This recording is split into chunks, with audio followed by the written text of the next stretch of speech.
வந்து தனித்தனியா இருக்காங்க. லைக் செப்பரேட்டடா அப்படி இருக்காங்க. சரி.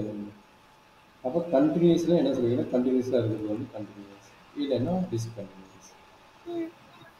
எக்ஸாம்பிள் நம்ம ரெண்டு இருந்தோம், +2 வரைக்கும் இருக்கும், அதுக்கப்புறம் டிஸ்கண்டினியூ ஆகும். கரெக்டாக? Yes sir. இது மாதிரி நிறைய எக்ஸாம்பிள்ஸ் சொல்லலாம். சரிங்களா? இப்போ என்னன்னா ஒரே ஒரு ஐடியா. இப்போ ஒரு ரோடு இருக்குன்னு வச்சுங்களேன். அந்த ரோட்டில் வந்து ஒரு பாலை வந்து இது பண்ணுறோம். சரிங்களா? ஒரு பால் ட்ரா ஆகுது. சரிங்களா? அப்படி இருக்கும்போது ஒரு பால் வந்து ரன் ஆகுது. அப்போ ஓகே பார்த்தீங்கன்னா சார். இந்த இடத்துல வந்து ஒரு குறி இருக்குது. சரிங்களா? இந்த இடத்துல என்னாவது குறி வருது. சரியாம்மா? இந்த இடத்துல வந்து என்ன இருக்குது? ஒரு பிரேக்கு, இல்லை ஒரு ஸ்பீடு பிரேக்கோ, இல்லை மழை பெஞ்சதுக்கு நம்மளுக்கு இதோ இருக்கு. சரியாடா கண்ணு? Okay sir. இந்த பால் வந்து உருட்டி விடுறோம். சரிங்களா? இந்த பால் வந்து உருட்டி விடுறோம். சரிங்களா? அப்படிங்கும்போது இந்த இடத்துல என்ன நடக்கும்? அவங்க எதர் ஸ்டாப் ஆயிடுவாங்க இல்லைன்னா ஸ்லோ ஆயிடுவாங்க. ஸ்பீடாக உருட்டி விடுறோம். பயங்கர ஸ்பீடாக உருட்டி விடுறோம். அப்போ தே ஜம்ப் மேபி. என்ன சொல்லு சொல்லு. ஜம்ப் ஆயிடுவாங்க. சூப்பர். ஜம்ப் ஆயிடுவாங்க. ஸ்பீடாக போகும்போது நேரம் ஜம்ப் ஆயிடுறாங்க. அப்படி இருந்தால் அந்த அதனுடைய கண்டினியூட்டி பீரியட் என்ன? கண்டினியூட்டியா இல்லை டிஸ்கண்டினியூட்டியா? அப்படி அவங்க வந்து இந்த ஜம்ப் ஆற வரைக்கும் கண்டினியூட்டி சார். அப்புறம் அப்போ டிஸ்கண்டினியூ ஆகி ஜம்ப் ஃபுல்லா ஒரு கண்டினியூட்டி ஆயிடுவாங்க. எனக்கு இது ஃபுல்லாக வேணும், இது ஃபுல்லாகவே வேணுச்சுல. அப்போ இது ஃபுல்லாகவே வேணும்போது இந்த இடத்துல டிஸ்கண்டினியூட்டி. அந்த டிஸ்கண்டினியூட்டிக்கு பேர் என்ன? Jump continuity. டிஸ்கண்டினியூட்டினா அந்த டிஸ்கண்டினியூட்டியோட நேம் என்ன சொல்கிறாங்க? Jump continuity. சரிங்களா? Okay sir. ஜம்ப் ஆயிடுறாங்கள, அப்போ டிஸ்கண்டினியூட்டி அதனோட நேம். சரிங்களா? அப்போ ஓகே அந்த பால் வந்து எல்லா இடத்துலையும் டச் ஆகிட்டு போச்சுன்னா, இதே பால் வந்து எல்லா இடத்துலையும் டச் ஆகிட்டு போச்சுன்னா that is called continuity. Okay sir. இது என்ன டவுட் இருக்குதா? No sir. சரி, இதனோட டெஃபினிஷன் என்னங்கிறாங்கன்னா, இது இந்த பால் எது வரைக்கும் போகும்?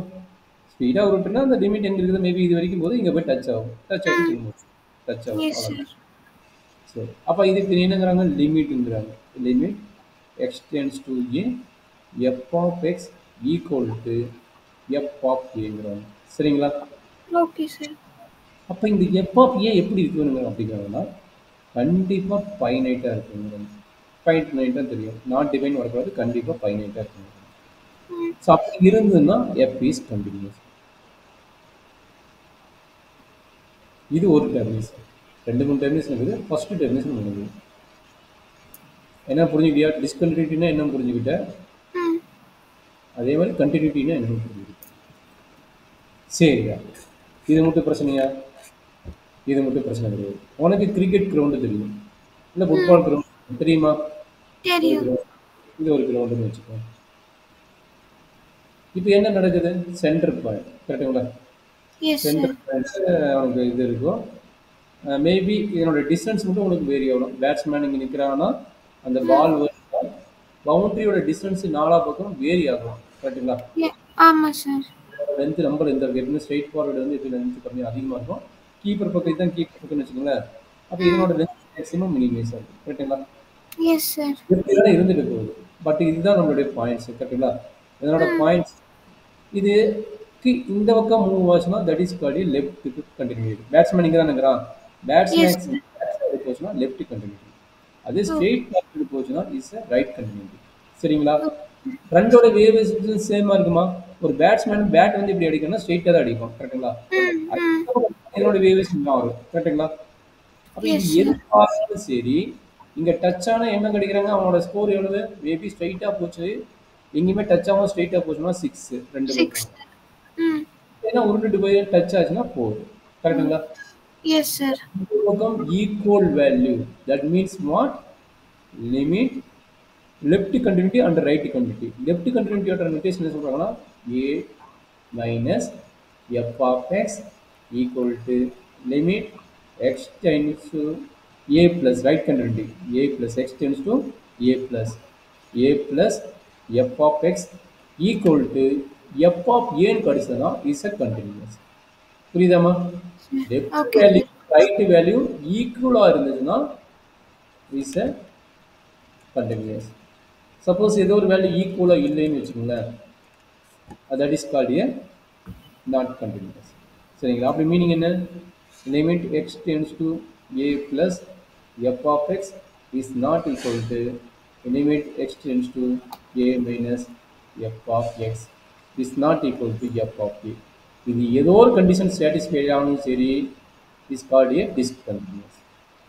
Okay, sir. Discontinuous. ஓகேம்மா? Okay, sir. இது என்ன டவுட் இருக்குதா? No, sir. அப்போ கண்டினியூஷன் என்ன டெஃபினிஷன்? First definition finite. இது இருந்ததாலும் பைனட்டே இருக்கணும். நல்லா வச்சுக்க, பைனட்டே இருக்கணும். சரிங்களா? அப்போ ஃபர்ஸ்ட் டெஃபினிஷன் என்ன தெரிஞ்சுக்கிற?